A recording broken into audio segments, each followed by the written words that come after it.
আল্লাহ তাআলা খুশি হলে কি দেয়? আল্লাহ খুশি হলে স্বর্ণ হীরা দেয় না, আল্লাহ খুশি হলে গাড়ি বাড়ি দেয় না, আল্লাহ খুশি হলে এটা দেয় না সেটা দেয় না।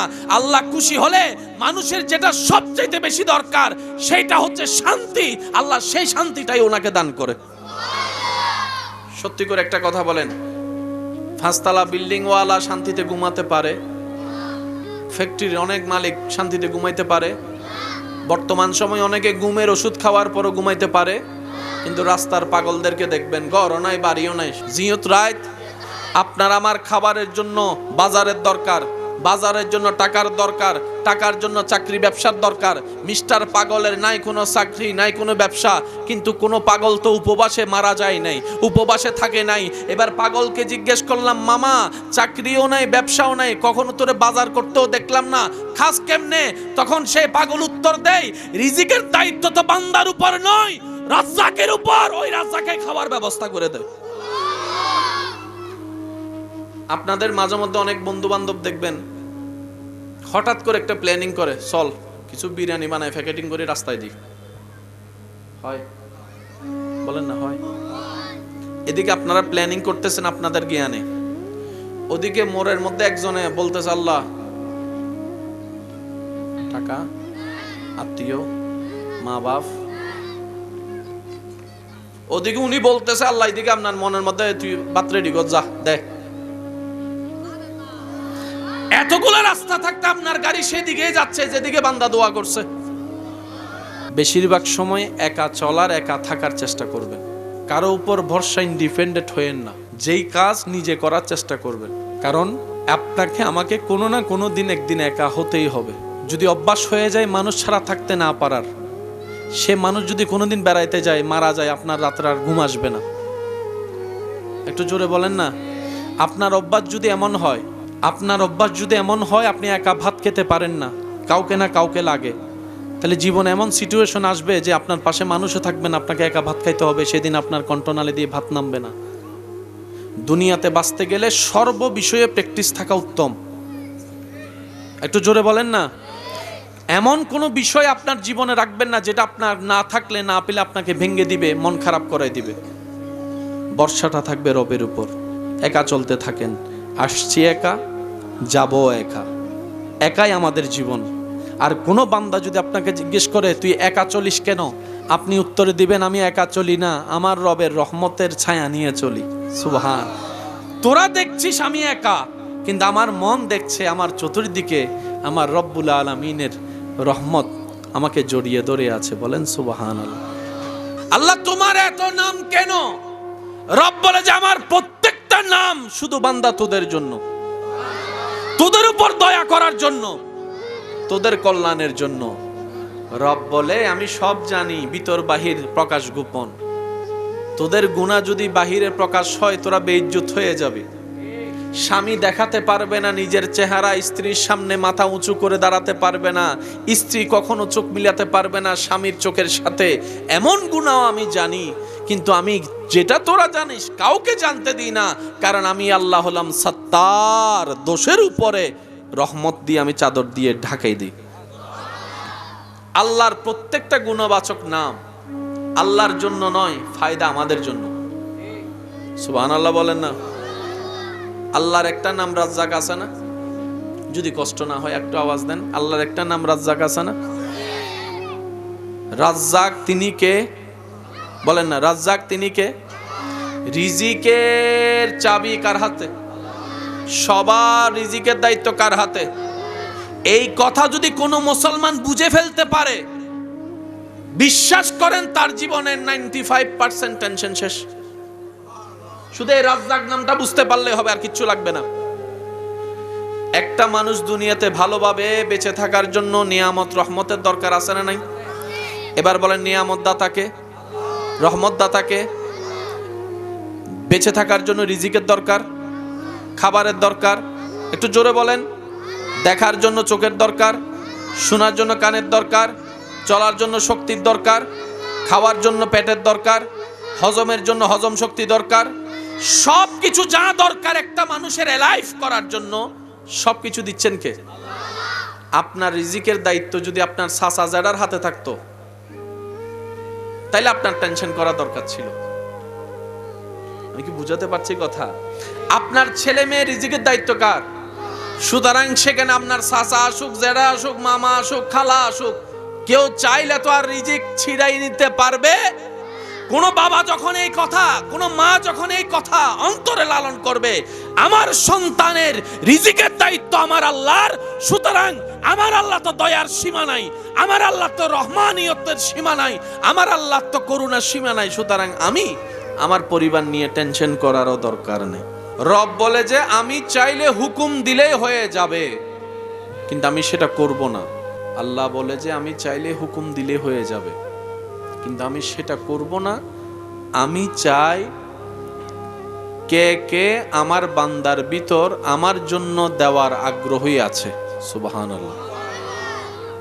আমি আল্লাহ চাই তোমরা নিজেরাও কিছু করে সওয়াব কামাও। আমি আল্লাহ চাই তোমরা কে কতটুক আমি রবের নামে দিতে পারো, কারণ সম্পদের লোভ মারাত্মক লোভ। এই লোভকে পিছনে ফেলে আমি রবের জন্য কে কতটুক করতে পারো, আমি সেটা দেখার জন্য ভালো কাজ, মসজিদ মাদ্রাসা নির্মাণের কাজটা তোমাদের উপর ছেড়ে দিলাম। সুবহানাল্লাহ। আমি কিছু প্রশ্ন করব, আপনারা একটু বুঝে বুঝে উত্তর দিবেন। যারা আসতে পারেননি, দূর থেকে শুনছেন, আপনারা ওইখান থেকে একটু হিসাবটা মিলাই দেখার চেষ্টা করবেন। যে কোনো কিছু করতে গেলে, বানাতে গেলে টাকার দরকার আছে না নাই?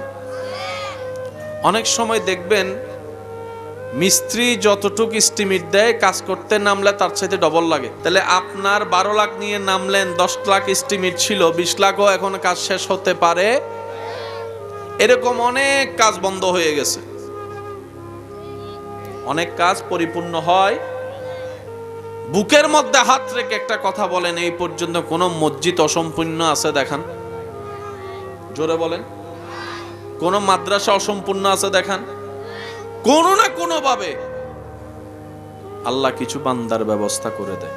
মুআলা রাসূলিল্লাহ ওয়ালহামদুলিল্লাহি রাব্বিল আলামিন ওয়াল আকিবাতু লিল মুত্তাকিন ওয়াসসালাতু আলান নাবিয়্যিল কারীম وعلى آله وأصحابه أجمعين أما بعد فأعوذ بالله من الشيطان الرجيم ببركة بسم الله الرحمن الرحيم إن الله وملائكته يصلون على النبي يا أيها الذين آمنوا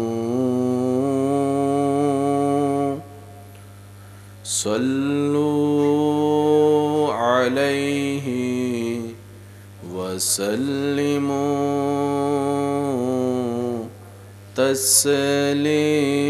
تسليما صلى الله على سيدنا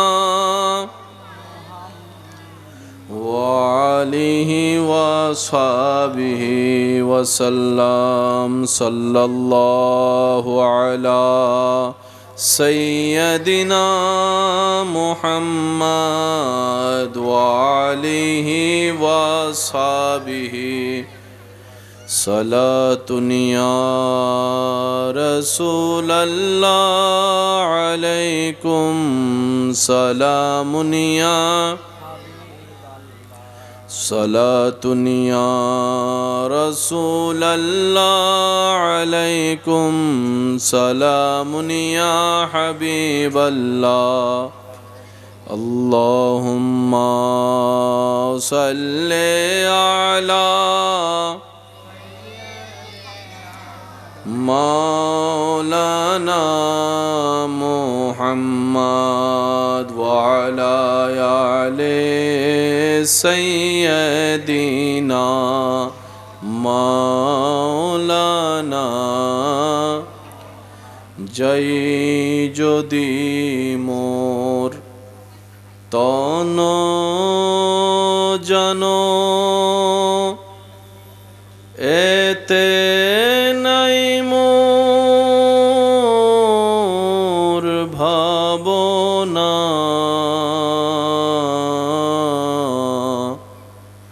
যত দিন থাকবে প্রাণ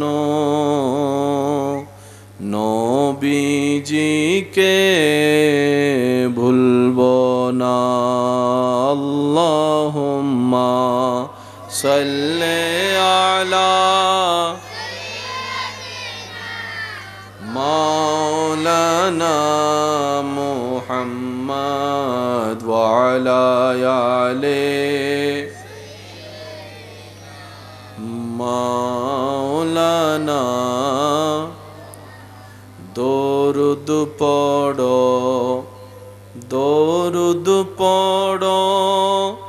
নবীর দরুদ ছাইড়ো না দরুদ সালাম না পড়িলে ঈমান তাজা হইবে না আল্লাহুম্মা লা ইলাহা ইল্লাল্লাহ লা ইলাহা ইল্লাল্লাহ পড়িয়ে লা ইলাহা লা ইলাহা হাসবি রাব্বি জাল্লাল্লাহ মা ফি কলবি গায়রুল্লাহ হাসবি মা ফি কলবি গায়রুল্লাহ নূর মুহাম্মদ সাল্লাল্লাহ লা ইলাহা ইল্লাল্লাহ লা ইলাহা লা ইলাহা লা মাওজুদা ইল্লাল্লাহ লা মাশহুদা ইল্লাল্লাহ লা মা'বুদা ইল্লাল্লাহ লা ইলাহা ইল্লাল্লাহ লা ইলাহা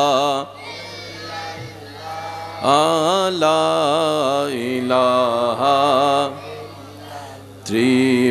ত্রিভুবনের প্রিয় মুহাম্মদ এলো রে দুনি আইরে সাগরে আকাশ বাতাস দেখবি যদি আইরে সাগরে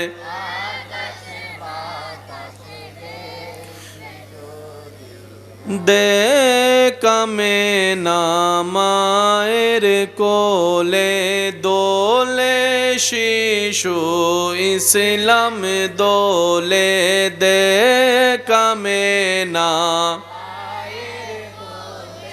দোলে শিশু ইসলাম দোলে কোচি মুকে শাহাদাতের বাণী সে শোনায় রে সাগরে আকাশ বাতাস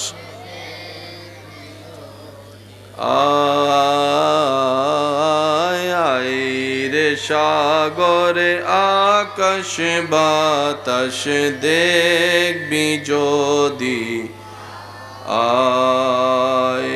অধ্যকার সৈয়দিয়া তৈয়বিয়া নুরুল ইসলাম একাডেমি ও হুসেন আরা বেগম হেফজখানার মান্যবর প্রতিষ্ঠাতা পরিচালক হাফেজ মৌলানা মোহাম্মদ মোজাম্মেল হোসেন চৌধুরী সাহেবের সালামান্তে,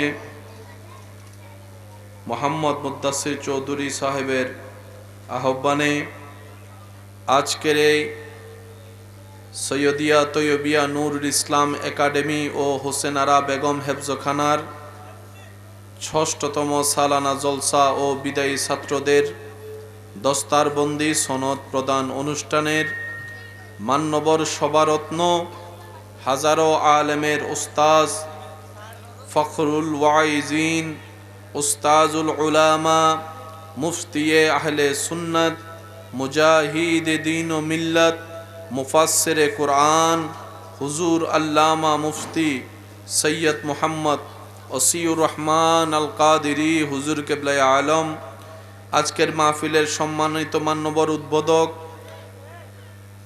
রৌনকে আহলে সুন্নাত রৌনকে মিল্লাত হযরতুল আল্লাম জনাব মাওলানা আবুল হাশেম শাহ সাহেব মাদ্দাজিল্লুহুল আলী, আজকের মাহফিলের সম্মানিত মান্যবর প্রধান অতিথি, বিশেষ অতিথিবৃন্দ, বিশেষ করে প্রধান আলোচক সুন্নিয়তের অহংকার রৌনকে মিল্লাত মুজাহিদে মিল্লাত হুজুর আল্লামা মাওলানা গাজী আবুল কালাম বায়ানী সাহেব মাদ্দাজিল্লুহুল আলী, আরও উপস্থিত হবেন সুন্নিয়তের অলংকার অহংকার মুজাহিদে মিল্লাত মুফতি আহলে সুন্নাত রৌনকে মিল্লাত হুজুর আল্লামা মাওলানা উমাইর রেজভী সাহেব মাদ্দাজিল্লুহুল আলী সহ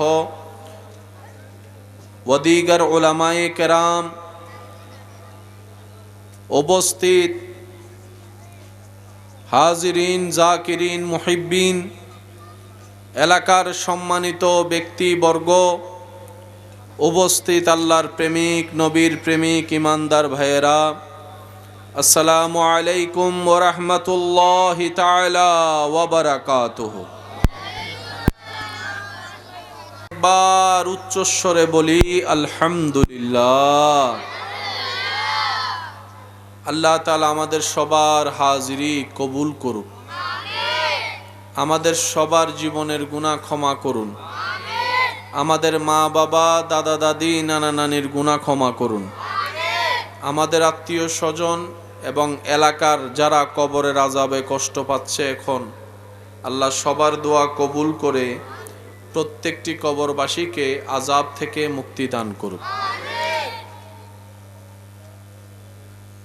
আপনারা যারা উপস্থিত হয়েছেন, এলাকার সর্বস্তরের মানুষের সহযোগিতায় সৈয়দিয়া তৈয়বিয়া যেই প্রতিষ্ঠান সচক্ষে আজকে দৃশ্যমান, এই প্রতিষ্ঠানের সাথে সম্পৃক্ত আল্লাহ সবাইকে কবুল করুক। যারা কবরে গিয়েছেন আল্লাহ তাদের কবরের আযাব মাফ করুক। দীর্ঘক্ষণ আলোচনা করার কোনো সুযোগ নেই। ওয়াদা নিয়েছি, ওয়াদা রক্ষা করার জন্য উপস্থিত হয়েছি। সবার কাছে একটা অনুরোধ থাকবে,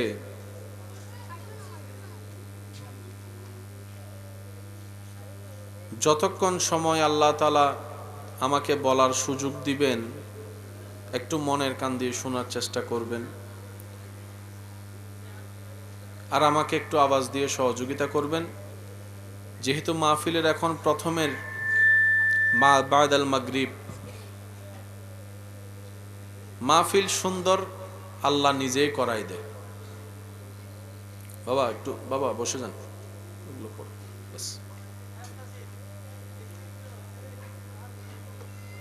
আল্লাহ এবং রসুলের কাজ কখনো আটকাই থাকে না, এটা জীবন মনে রাখবেন।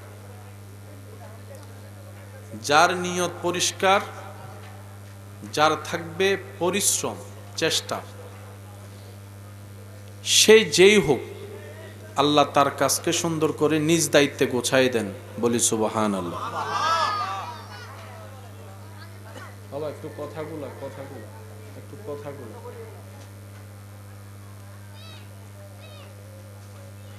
যিনি খুঁটি ছাড়া আসমান, বিশাল আসমানকে দাঁড় করায় রাখতে পারে, বানাইতে পারে, তিনি আপনার আমার এলাকায় একটা 30 লাখ টাকার মসজিদ বানাইতে পারে না?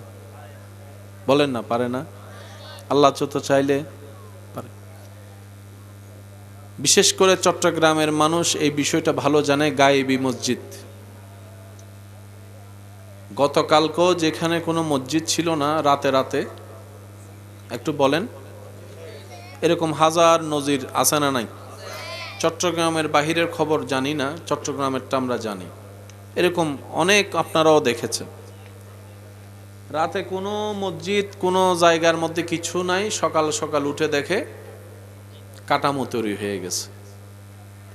বুঝার জন্য আমরা সবাই বলি গায়েবী মসজিদ, সিরিঙ্গে বাসা থদে গায়েবী মসজিদ।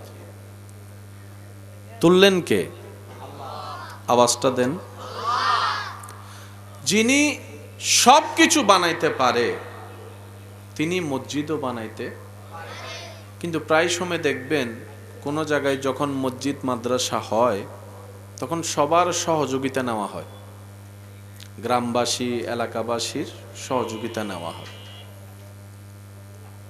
এটা কারণটা কি? রব বলে যে আমি চাইলে হুকুম দিলেই হয়ে যাবে, কিন্তু আমি সেটা করব না। বাবা ইফেক্টটা বন্ধ করে দেন, ডিলে ইফেক্টটা বন্ধ করে, ডিলে ইফেক্ট এই যে, হ্যাঁ, আল্লাহ বলে যে আমি চাইলে হুকুম দিলে হয়ে যাবে, কিন্তু আমি সেটা করব না। আমি চাই কে কে আমার বান্দার ভিতর আমার জন্য দেওয়ার আগ্রহী আছে। সুবহানাল্লাহ। আমি আল্লাহ চাই তোমরা নিজেরাও কিছু করে সওয়াব কামাও। আমি আল্লাহ চাই তোমরা কে কতটুক আমি রবের নামে দিতে পারো, কারণ সম্পদের লোভ মারাত্মক লোভ। এই লোভকে পিছনে ফেলে আমি রবের জন্য কে কতটুক করতে পারো আমি সেটা দেখার জন্য ভালো কাজ, মসজিদ মাদ্রাসা নির্মাণের কাজটা তোমাদের উপর ছেড়ে দিলাম। সুবহানাল্লাহ। আমি কিছু প্রশ্ন করব, আপনারা একটু বুঝে বুঝে উত্তর দিবেন। যারা আসতে পারেননি, দূর থেকে শুনছেন, আপনারা ওইখান থেকে একটু হিসাবটা মিলাই দেখার চেষ্টা করবেন। যে কোনো কিছু করতে গেলে, বানাতে গেলে টাকার দরকার আছে না নাই? অনেক সময় দেখবেন মিস্ত্রি যতটুকু এস্টিমেট দেয় কাজ করতে নামলে তার চাইতে ডবল লাগে। মিস্ত্রিরও ফুজর করলে হবো না, 10 লাখ হয়ে যাবো গুই, অনেক 12 লাখ লই নাই মন 20 লাখ শেষ হয়ে গিয়ে দেয়, তারপরে এই যে হাস শেষ। আসে না নাই? একটু জোরে বলেন, আসে না নাই? তাহলে আপনার 12 লাখ নিয়ে নামলেন, 10 লাখ এস্টিমেট ছিল, 20 লাখও এখন কাজ শেষ হতে পারে। এরকম অনেক কাজ বন্ধ হয়ে গেছে, অনেক কাজ পরিপূর্ণ হয়। বুকের মধ্যে হাত রেখে একটা কথা বলেন, এই পর্যন্ত কোন মসজিদ অসম্পূর্ণ আছে দেখান? জোরে বলেন। কোন মাদ্রাসা অসম্পূর্ণ আছে দেখান? কোনো না কোনো ভাবে আল্লাহ কিছু বান্দার ব্যবস্থা করে দেয়। আমি যদি মনে করি আমি না থাকলে কাজটা হবে না, এটা আমার ভুল ধারণা।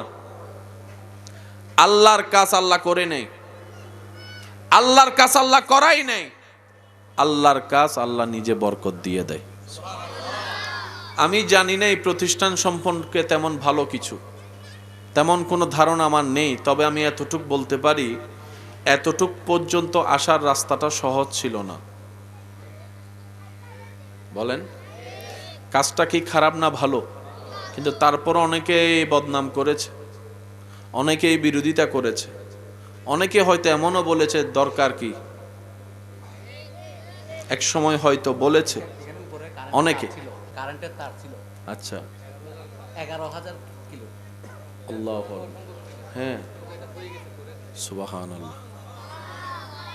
এই যে লাইভ প্রমাণ আপনারা নিজেরা দেখলেন। এটা যদি ব্যক্তিগত কাজের জন্য হতো, কাজটা কিন্তু এত সহজ। আমি কি বুঝাতে পারছি কথা? এই কথা বলার মেন কারণ কি? আমরা মুসলমান। বাবা একটু কথা বলবেন না প্লিজ, আমি শুধু 2-4টা মিনিট ইনশাল্লাহ আপনাদেরকে আর বেশিক্ষণ বিরক্ত করব না।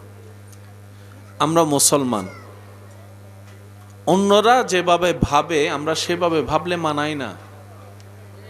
আমাদের একজন রব তো আছে, আমাদের একজন মালিক, আমাদের একজন খালিক, আমাদের একজন রহমানুর রহিম তো আছে, যার ভান্ডারে এমন আছে যেটার কোনো কমতি নাই, তাহলে আমরা পাবো না কেন? আমরা অভাবে থাকবো কেন? আমরা লসে থাকবো কেন? আমাদের রব গনি, যার দয়ার ভান্ডার দিয়ে ফেরাউনও রাজত্ব করছে। আমার কথা কি বুঝতে পারছেন? ওনার দয়ার ভান্ডার দিয়ে নমরুদের মতো নাফরমানও বাদশাহী করছে। তা আমরা তো মাননেওয়ালা। তো রব বলে যে বান্দা, তোরাও আমার, ফেরাউনও আমার। ফেরাউনকে পরকালে দিব না, যেটা চিরস্থায়ী, সেজন্য দুনিয়াটা দিয়ে দিলাম। তোদের জন্য আমি আল্লাহ দুনিয়াতে অল্প রেখেছি, পরকালে তোদের জন্য আমি আল্লাহ অঢেল রেখেছি, যা তোরা কল্পনাও করতে পারিস না। আমার বান্দাকে আমি কখনো নিরাশ করি না, সে আবু জাহেলেই হোক, কারণ আমার নাম রহমান। রহমান তিনি, যিনি আপনকেও দেয়, পরকেও দেয়। আরো জোরে বলেন না। রহমান তিনি, যিনি বন্ধুকেও দেয়, দুশমনকেও দেয়। রহমান তিনি, যিনি নামাজিকেও দেয়, বেনামাজিকেও দেয়। কিন্তু আর রহমান আর রহিম, আর রহমান আপনকেও দেয়, পরকেও দেয়। আর রহিম তিনি, যিনি শুধু বন্ধুকে দেয়, আপনকে দেয়। সুবহানাল্লাহ। আর একটু জোরে বলেন সুবহানাল্লাহ। রহমানের সেই নিয়ামত আপনও পেয়েছে, কাফেরও পেয়েছে, কিন্তু রহিম নামের যেই কোয়ালিটি, এটা শুধু আল্লাহ পাক রেখেছেন মুমিনদের জন্য। আচ্ছা আপনারা বলেন, ফেরাউন দুনিয়াতে পাইছে কি পাই নাই? হাসরে বলেন না, হাসরে পাবে? হাসরে কিচ্ছু পাবে? নমরুদ পাবে? ডোনাল্ড ট্রাম্প পাবে? যা পাওয়ার এখানে নেই। যেন হাসরে গিয়ে বলতে না পারে, আল্লাহ তুমি তো একতরফা করেছো, মানছে বলে তাদেরকে দিছো, আমি মানি নাই বলে আমাকে দাও নাই, তাহলে তো তুমি রহমান হবা না। এই কথা যেন বলতে না পারে। ফেরাউন যখন নিজেকে খোদা দাবি করে বেয়াদবি করছে, আল্লাহ চাইলে সেকেন্ডের ভিতর তার সব করে দিতে পারত। আল্লাহ পাক বলে যে না, আমি বানিয়েছি, আমি চাই আমার প্রত্যেকটা বান্দা জান্নাতে যাক। আরেকটু জোরে বলি, আমি রহমান, খালেক, সৃজনকারী, তোর মা পেটে ধারণকারী। আমি রব, লালনকারী, পালনকারী। আমি চাই আমার প্রত্যেকটা বান্দা জান্নাতে যাক। তাই আমি আল্লাহ তওবা করার জন্য অপেক্ষা করি। সে যদি মরণের আগেও তওবা করে, আমি আল্লাহ তখনও মাফ করে দিতে রাজি। আমি আল্লাহ অভিমানী নয়। শব্দগুলো একটু খেয়াল করবেন। অভিমান আর রাগ বেশ কম আছে। রাগের চাইতো মারাত্মক হচ্ছে অভিমান। বলেন না ভাইয়া, রাগের চাইতো মারাত্মক কি?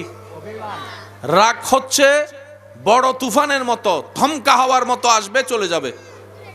আর অভিমান যদি মনে পুষে যায়, শয়তানে যদি সেখানে আবার বাতাস দেয়, তিলে তিলে তিলে তিলে সব শেষ। বুঝতেও দিবেন আপনাকে কেন রাগ করে বসে আছে। রাগ করলে বোঝা যায়, রাগ দেখালে বহিঃপ্রকাশ হয়, কারণটা কি। আর অভিমান ভিতরে যখন লালন হয়, সেটা বাহির থেকে কারণ বোঝা যায় না। আল্লাহ তাআলা বলে, আমার নাম হালিম। আল্লাহ তুমি হালিম হলা কেন? কয় তোদেরকে বাঁচানোর জন্য। আল্লাহ কি রকম? কয় আমার জমিনে থেকে তোরা আমার জমিন নষ্ট করবি গুনাহ করে, আমি আল্লাহ যদি রাগ করে ফেলি তাহলে তো সব শেষ, ফানা ফানা হয়ে যাবে। সেজন্য আমি আল্লাহ হালিম, মহাধৈর্যশীল। আর একটু জোরে বলেন। আমার মাদ্রাসার ভাই যারা আছেন তাদেরকে অনুরোধ করব, আল্লাহ তাআলার যতগুলা সিফতি নাম আছে সবগুলার নাম নিয়ে একটু গবেষণা করবেন। জীবনের রংটাই পাল্টাই যাবে আপনার। আল্লাহ পাক বলে, আমি হালিম, আমি মহাধৈর্যশীল, আমি গফফার, আমি মহা ক্ষমাশীল। একটু জোরে বলি, ক্ষমাকারী, ক্ষমাশীল, মহা ক্ষমাশীল এক কথা নয়। ক্ষমা আপনি আমিও করতে পারি, কিন্তু আপনি আমি কিছু কিছু জায়গায় গিয়ে ক্ষমা করব না। এরকম কিছু আছে না? বলেন না ভাই, আছে না? কিছু বিষয় আমরাও ক্ষমা করি মানুষ, কিন্তু কিছু বিষয় আছে আমরা চাইলেও ক্ষমা করতে পারি না, মন চাই না। রব বলে আনাল গফফার, বান্দা তুই যেই গুনাহ কল্পনা করো পৌঁছাতে পারবি না, ক্ষমার আশা করতে পারবি না, আমি আল্লাহ সেটা সেকেন্ডের আগে মাফ করে দিতে রাজি। আমি আল্লাহ রউফ, আমি আল্লাহ রউফ, আমি আল্লাহ রহিম, আমি আল্লাহ করিম, আমি আল্লাহ হালিম, আমি আল্লাহ গনি, আমি আল্লাহ বসির, আমি আল্লাহ সত্তার। আল্লাহ তোমার এত নাম কেন? রব বলে যে আমার প্রত্যেকটা নাম শুধু বান্দা তোদের জন্য, তোদের উপর দয়া করার জন্য, তোদের কল্যাণের জন্য। রব বলে আমি সব জানি, ভিতর বাহির প্রকাশ গোপন। তোদের গুনাহ যদি বাহিরে প্রকাশ হয় তোরা বেইজ্জত হয়ে যাবে। স্বামী দেখাতে পারবে না নিজের চেহারা, স্ত্রীর সামনে মাথা উঁচু করে দাঁড়াতে পারবে না, স্ত্রী কখনো চোখ মিলাতে পারবে না স্বামীর চোখের সাথে। এমন গুনাহ আমি জানি, কিন্তু আমি যেটা তোরা জানিস কাউকে জানতে দিই না, কারণ আমি আল্লাহ হলাম সত্তার, দোষের উপরে রহমত দিয়ে আমি চাদর দিয়ে ঢাকাই দিই। আল্লাহর প্রত্যেকটা গুণবাচক নাম আল্লাহর জন্য নয়, ফায়দা আমাদের জন্য। সুবহানাল্লাহ বলেন না? আল্লাহর একটা নাম রাজ্জাক আছে না? যদি কষ্ট না হয় একটু আওয়াজ দেন। আল্লাহর একটা নাম রাজ্জাক আছে না? রাজ্জাক তিনি কে? বলেন না, রাজ্জাক তিনি কে? রিজিকের চাবি কার হাতে? সবার রিজিকের দায়িত্ব কার হাতে? এই কথা যদি কোনো মুসলমান বুঝে ফেলতে পারে, বিশ্বাস করেন তার জীবনের 95% টেনশন শেষ। শুধু এই রাজ্জাক নামটা বুঝতে পারলে হবে, আর কিচ্ছু লাগবে না। একটা মানুষ দুনিয়াতে ভালোভাবে বেঁচে থাকার জন্য নিয়ামত রহমতের দরকার আছে না নাই? এবার বলেন, নিয়ামত দাতাকে, রহমত দাতাকে। বেঁচে থাকার জন্য রিজিকের দরকার, খাবারের দরকার, একটু জোরে বলেন। দেখার জন্য চোখের দরকার, শোনার জন্য কানের দরকার, চলার জন্য শক্তির দরকার, খাওয়ার জন্য পেটের দরকার, হজমের জন্য হজম শক্তি দরকার। সব কিছু যা দরকার একটা মানুষের লাইফ করার জন্য, সব কিছু দিচ্ছেন কে? আপনার রিজিকের দায়িত্ব যদি আপনার সাসা জাডার হাতে থাকতো তাইলে আপনার টেনশন করা দরকার ছিল। আমি কি বুঝাতে পারছি কথা? আপনার ছেলে মেয়ে রিজিকের দায়িত্ব কার? সুতরাং সেখানে আপনার সাসা আসুক, জেডা আসুক, মামা আসুক, খালা আসুক, কেউ চাইলে তো আর রিজিক ছিড়াই নিতে পারবে?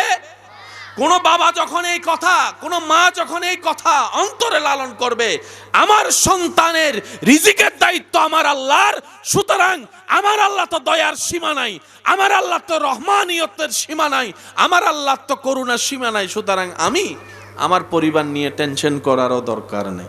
নারে তাকবীর, আল্লাহু আকবার, রিসালাত, আল্লাহু আকবার। মাওলানা মুকাররম বাড়ি।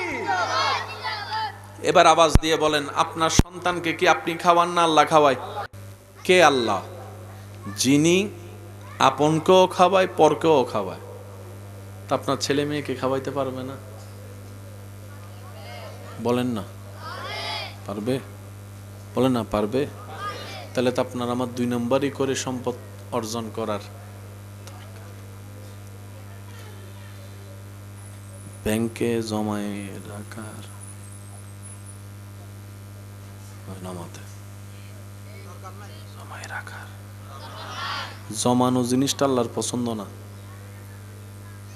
কোরআনে আল্লাহ যেখানে বলেছেন শুধু বলেছে খরচ করো, খরচ করো, দান করো, দান করো। রব বলে যে তুই জমাস কেন? আল্লাহ ভবিষ্যতের জন্য। রব বলে যে ভবিষ্যৎ তো আমার কুদরতের হুকুমে। এই জায়গায় সাধারণ মানুষ আর মুমিনদের পার্থক্য হয়। যার তাওয়াক্কুল যত বেশি তার দুনিয়ার জীবন তত মুসিবত বেশি, যার তাওয়াক্কুল যত বেশি তার হাসরের রাস্তা তত সহজ বেশি। মুমিনদেরকে আল্লাহ তাআলা বলে দুনিয়া নিবা না আখিরাত নিবা। মুমিনরা বলে আল্লাহ দুনিয়াতে মানাই নিব, আখিরাতে নিয়ামত নিব। তখন আল্লাহ তাআলা তাদেরকে আখিরাতের নিয়ামত দেয়, দুনিয়াতের নিয়ামতও দান করে দেয়।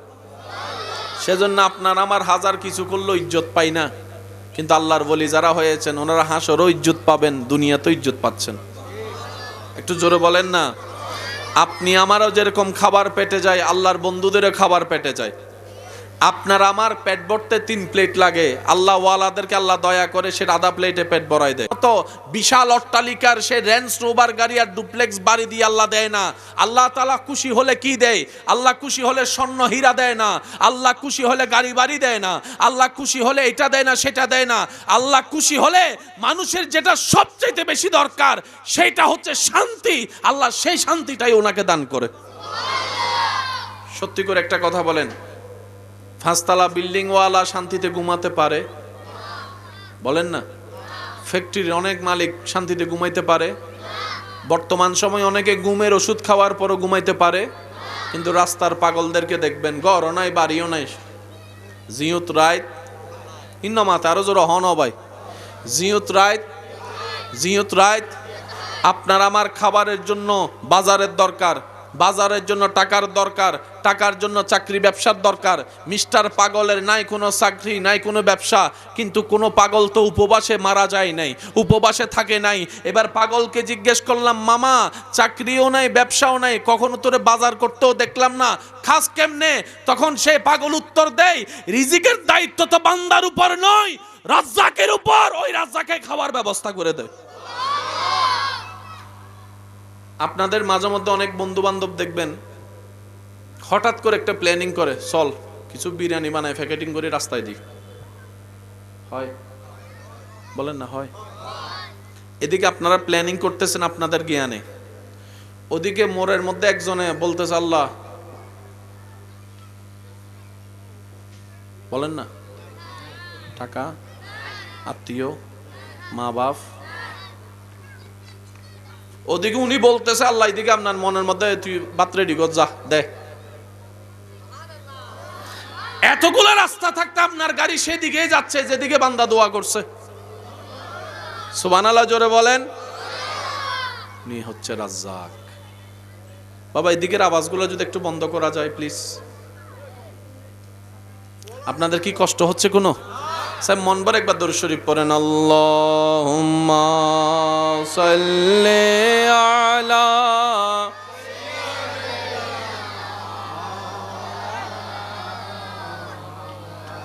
ওয়া আলা আলি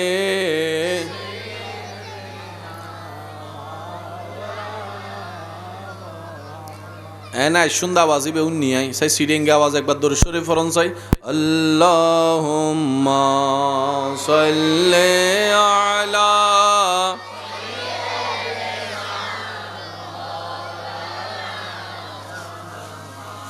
ওয়া আলা আলি সাইয়্যিদিনা। আমার সোনার মদিনা, আমার প্রাণের মদিনা, সব ভুলিব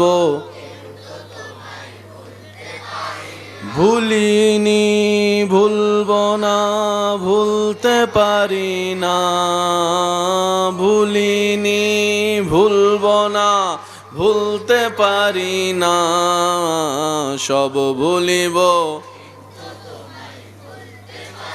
জোরে জোরে, আমার সোনার মদিনা, সব ভুলিব কিন্তু তোমায়। মহব্বতের আওয়াজ একবার বলেন মারহাবা। আমরা কি মুসলমান? বলি আমরা কি? অন্যরা যেভাবে ভাবে আমরা সেভাবে ভাবলে মানায় না। যেহেতু আমরা আলাদা, আমাদের চিন্তাও হবে আলাদা, আমাদের ভাবনাও হবে আলাদা, আমাদের রিয়েকশনও হবে আলাদা। জান্নাতকে আল্লাহ তাআলা যেই নবীর মালিকানায় দান করেছেন, কুল খায়রের কঞ্জি সাবি আল্লাহ যেই নবীর হাতে দান করেছেন, যেই নবীর কলিজার টুকরা খাতুনে জান্নাত মা ফাতেমা, যার ঘরে অনেকটা দিন খাবার ছিল না। বুঝবেন কথা, একটা হচ্ছে অভাবের কারণে না থাকা, একটা হচ্ছে অভাবের কারণে যেই নবীকে আল্লাহ কুল কায়নাতের মালিক বানিয়েছেন, ওনার ঘরে অভাবের কারণে নাই নয়,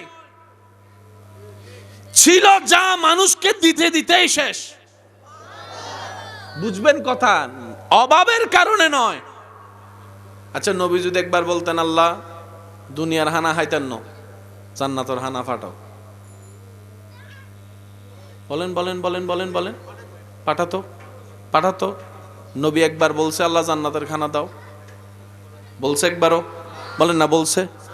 যেই নবীর খাদেম আল্লাহ বানিয়েছেন জিবরাইলের মতো ফেরেশতাকে, সেই নবী উপবাস থাকার তো কোনো প্রশ্নই আসে না। এটা অভাবের উপবাস নয়, এটা প্রেমের উপবাস। ইয়া রাসূলুল্লাহ, আপনি উপবাসের জীবন নিলেন কেন? ক্ষুধার যন্ত্রণা নিলেন কেন? নবী রাহমাতুল লিল আলামিন বলে আমার উম্মতের অনেক গরিব উম্মত হবে, অভাবের কারণে পেটে খাবার যাবে না, তারা যেন আমি নবীর দিকে তাকাই নিজের জীবনটাকে আলোকিত করতে পারে। বলেন সুবহানাল্লাহ। তারা যেন দুই নাম্বারিতে না যায়, তারা যেন মনকে বলে আমার নবী যদি নবী হয়ে উপবাস থাকতে পারে, আমি উম্মত হয়ে কেন পারবো না? উম্মতকে শিখানোর জন্য নবী উপবাস ছিলেন, প্র্যাকটিক্যাল। আর আপনারা সবাই জানেন, হয়তো একমত হবেন, থিওরিক্যাল পড়ার চাইতেও মনে থাকে বেশি প্র্যাকটিক্যাল। সুবহানাল্লাহ বলুন। থিওরিক্যালের চাইতে মনে থাকে বেশি কি? প্র্যাকটিক্যাল। সহজে বুঝে আসে কি, থিওরিক্যাল না প্র্যাকটিক্যাল? সেজন্য নবীজি নিজে নামাজ পড়িয়ে শিখিয়েছেন, সাল্লু কামা রাআইতুমুনি উসাল্লি। উপবাস থেকেছেন নবী, থাকতেছি এখন আমরা। সুবহানাল্লাহ। ধৈর্য ধরেছেন নবী, ধৈর্য ধরা শিখছি আমরা। ক্ষমা করেছেন নবী, ক্ষমার উৎসাহ পেয়েছি আমরা। প্র্যাকটিক্যাল প্র্যাকটিক্যাল প্র্যাকটিক্যাল করা শিখিয়েছেন। বলেন না সুবহানাল্লাহ? আর একটু জোরে বলেন সুবহানাল্লাহ। ইমানদার ভাইরা, একটু কথাগুলো মনোযোগ দিয়ে শ্রবণ করবেন আল্লাহর ওয়াস্তে, কারণ জীবন আমাদের অর্ধেক শেষ, বাকি আছে অল্প হায়াত। এটাকে যদি কাজে লাগাতে না পারি, আফসোস করা ছাড়া আমাদের আর কিছু বাকি থাকবে